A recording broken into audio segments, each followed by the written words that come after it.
আকৌ জেলৰ পৰা পলাল কয়দী। অৰুণাচলৰ নামচাইত ন্যায়িক জিম্মাৰ পৰা পলাল 4 কয়দী। IRBN তদাৰকীত থকা জেলত আছিল মুঠ 12 কয়দী। কটকটীয়া নিৰাপত্তা বেহু ফালি জেলৰ পৰা পলাল এই 4 অপৰাধী। পলাতক মহেশ্বৰ দিহিঙীয়া, গোপাল মুণ্ডা, অৰ্জুন কাণ্ডা আৰু ৰবীন সোৰেন। ইয়াৰে মিনেশ্বৰ দিহিঙীয়া NSCNUৰ সদস্য। কিন্তু কেনেকৈ পলাল এই 4 অভিযুক্ত?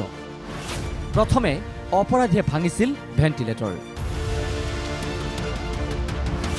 তাৰ পাছত সুৰক্ষা কৰ্মীক কৰিছিল প্ৰহাৰ আৰু তাৰ পাছতেই 4 অপৰাধীয়ে পলায়ন কৰে।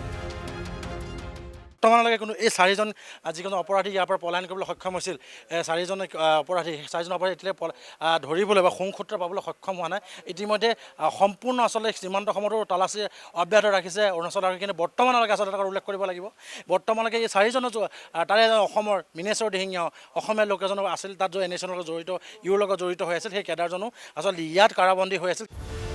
ঘটনাৰ পাছতেই অৰুণাচল আৰক্ষীৰ ব্যাপক অভিযান পলাতক দুৰ্বৃত্তৰ সন্ধানত। অসম আৰক্ষীৰ সহযোগত অভিযান চলিছে অৰুণাচলৰ বিভিন্ন প্ৰান্তত, অভিযান চলিছে অসম সীমান্তত। কিন্তু শনিবাৰে নিশাই আৰক্ষীৰ বেহু ফালি পলায়ন কৰা দুৰ্বৃত্তৰ কোনো সন্ধান পোৱা নাই আৰক্ষীয়ে। কিয় বাৰে বাৰে আৰক্ষীৰ হাতৰ মুঠিৰ পৰা পলায়ন কৰে অপৰাধী? আৰক্ষীৰ নিৰাপত্তা ব্যৱস্থাক ভেঙুচাৰি কৰি সংঘটিত হোৱা এনে ঘটনাৰ পাছতো কিয় আৰু অধিক সষ্টম নহয় আৰক্ষী?